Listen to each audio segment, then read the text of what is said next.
آج کی محفل کے آغاز سے قبل میں درخواست کروں گا محفل کی نظامت کرنے والی خاتون جناب پروفیسر لبنہ منظر صاحبہ سے کہ تشریف لائیں تالیوں کے ساتھ.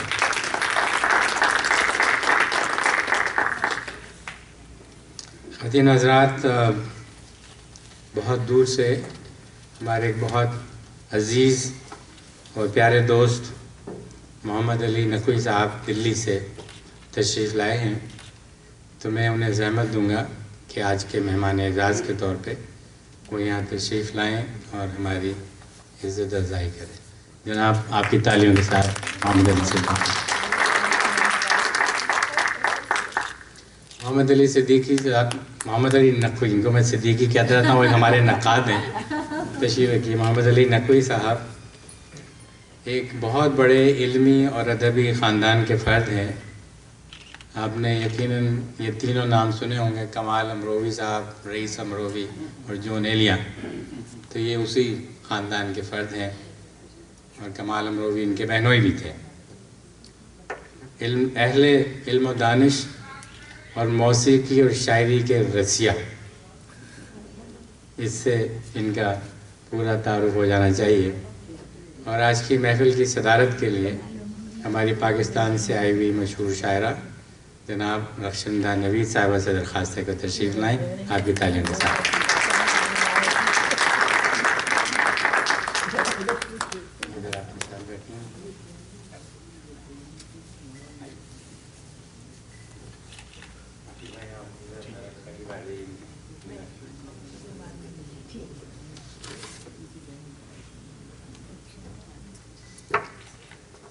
آپ اب بات کرنی بند نہیں کریں گی تو میں بند کر دوں. کیا مصرع لگایا آپ نے ساتھ، زبردست.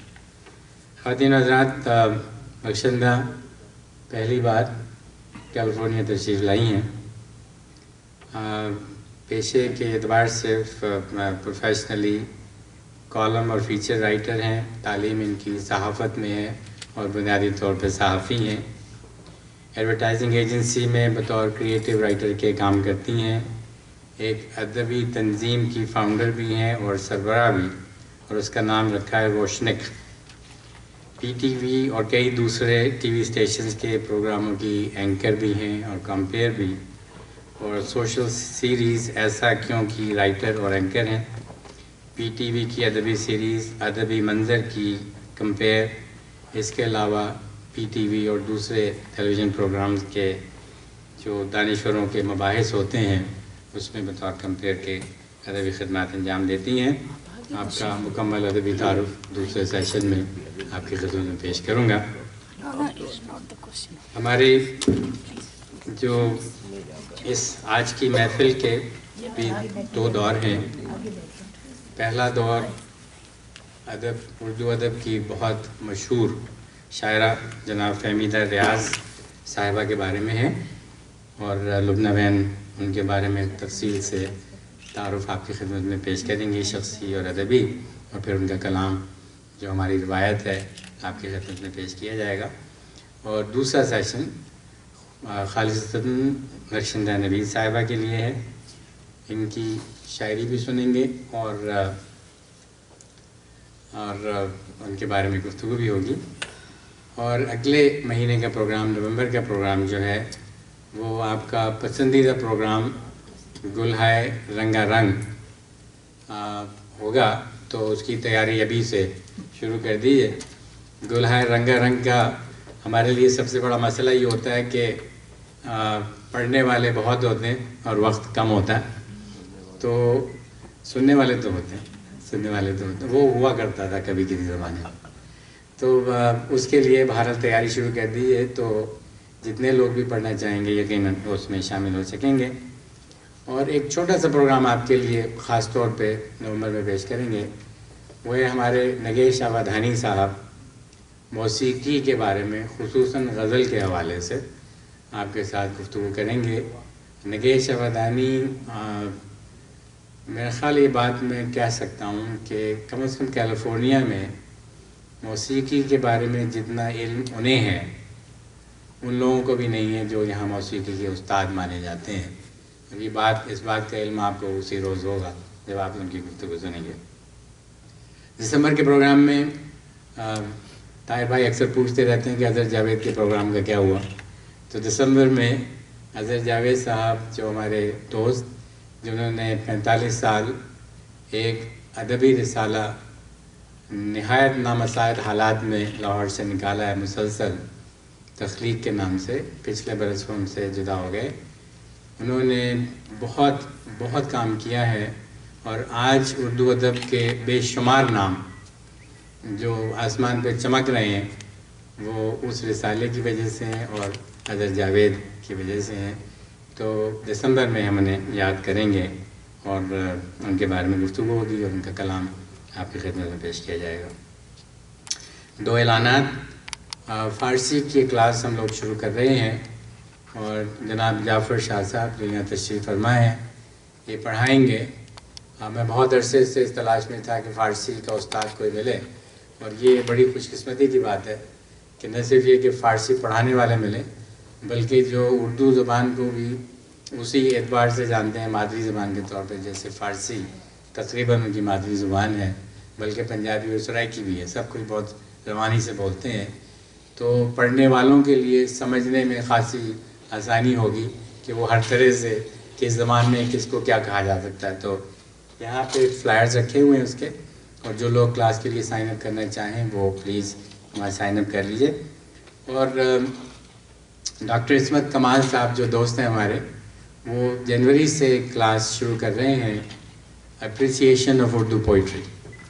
تو شاعری کو سمجھنا سطحی طور پہ اور بات ہے، لیکن شعر کے اندر اتر کے دیکھنا اور اسے سمجھنا، محسوس کرنا، اور وہاں تک پہنچنا جہاں پہ شاعر ہے، اس کے لیے کوئی تھوڑی سی ضرورت ہوتی ہے۔ تو میرے خیال میں کہ یہ جو لوگ شوقین ہیں شاعری کے، جو شاعری کو واقعتاً سمجھنا چاہتے ہیں، ان کے لیے بہترین کلاس ہوگی، وہ بھی یہاں پہ موجود ہے، اور اس کے لیے بھی آپ سائن اپ کر سکتے ہیں۔ آخری بات یہ ہے کہ میں نے رخشندہ صاحبہ سے درخواست کی تھی کہ اپنی کتابیں لے کے آئیں، وہ کتابیں یہاں موجود ہیں۔ اکثر شکایت یہ ہوتی ہے کہ شعراء اپنی کتابیں نہیں لاتے، تو کتابیں یہاں موجود ہیں، اور باقی کی کتابیں جو ہوا کرتی ہیں یہاں پہ وہ بھی موجود ہیں۔ تو یہ مشاعرے کے بعد میں آپ سے درخواست کروں گا کہ وہ دیکھیے انہیں اور خریدیے، کہ اب ہم سبھی لوگ یہاں پہ کتابیں جمع کرنی شروع کر دی ہیں لوگوں نے، خوشی کی بات ہے۔ اس کے ساتھ ہی میں درخواست گزار ہوں لبنہ منظر سے کہ وہ پروگرام کا آغاز کریں پہلے دور کا۔ بہت شکریہ آپ کا۔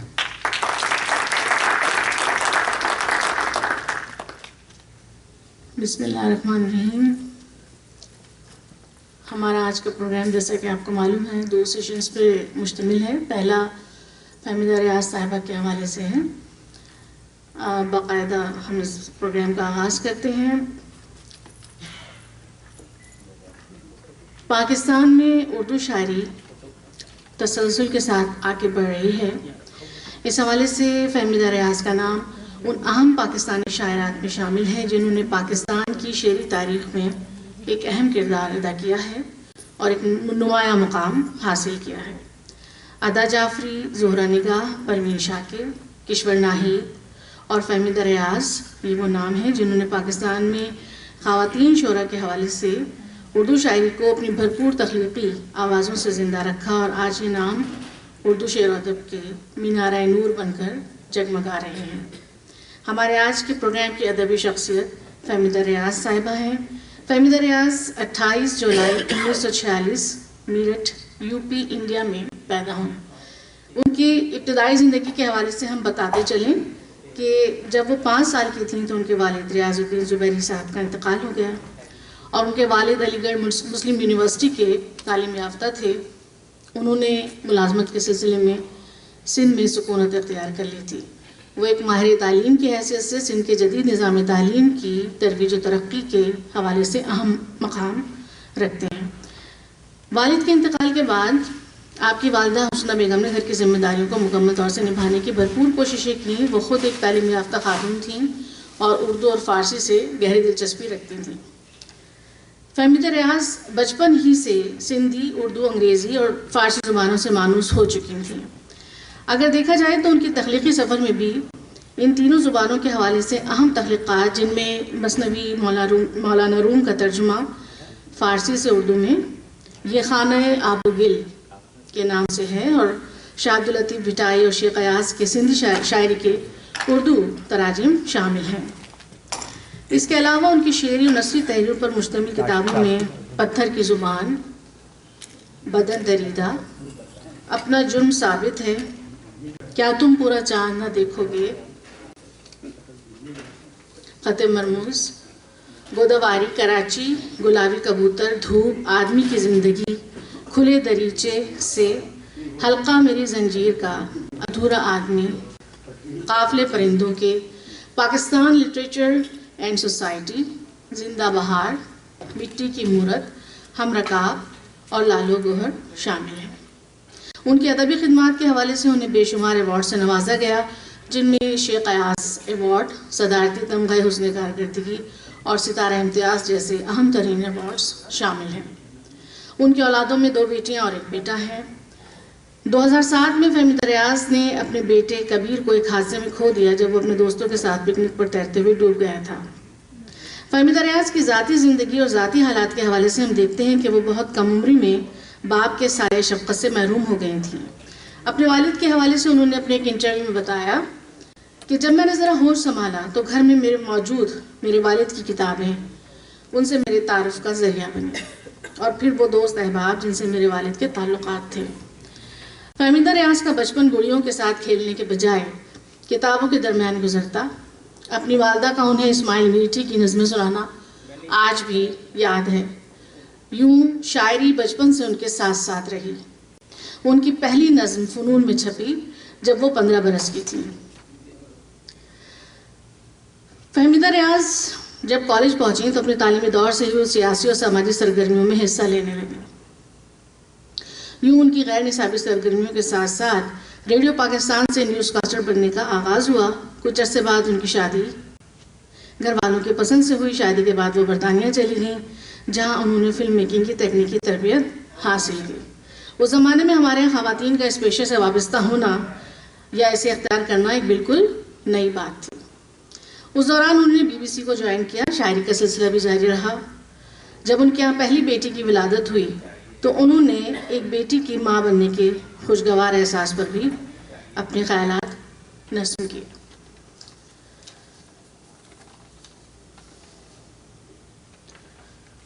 اب ذرا ہم ان کی ذاتی زندگی کا سلسلہ یہیں روکتے ہیں اور ان کی نظم سنتے ہیں۔ اسی دور کی لکھی ہوئی یہ نظم میں نظم سنانے کے لیے دعوت دیتی ہوں جناب اروند کمار صاحب کو کہ وہ تشریف لائیں اور نظم سنائیں۔ لاؤ ہاتھ اپنا۔ شکریہ۔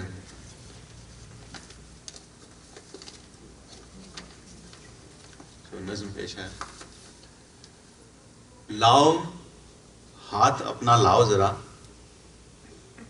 چھو کے میرا بدن، اپنے بچے کے دل کا دھڑکنا سنو۔ لاؤ ہاتھ اپنا لاؤ ذرا، چھو کے میرا بدن، اپنے بچے کے دل کا دھڑکنا سنو۔ ناف کے اس طرف اس کی جنبش کو محسوس کرتے ہو تم؟ ناف کے اس طرف اس کی جنبش کو محسوس کرتے ہو تم؟ بس یہیں چھوڑ دو، تھوڑی دیر اور اس ہاتھ کو میرے ٹھنڈے بدن پر یوں ہی چھوڑ دو۔ میرے بیکل نفس کو قرار آ گیا، میرے عیسیٰ، میرے درد کے چارگر، میرا ہر موئے تن اس ہتھیلی سے تسکین پانے لگا۔ اس ہتھیلی کے نیچے میرا لال کروٹ سی لینے لگا۔ انگلیوں سے بدن اس کا پہچان لو، تم اسے جان لو۔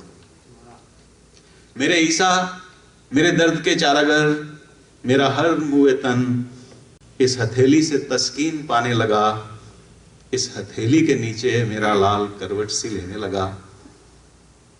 انگلیوں سے اس کا بدن اس کا پہچان لو، تم اسے جان لو۔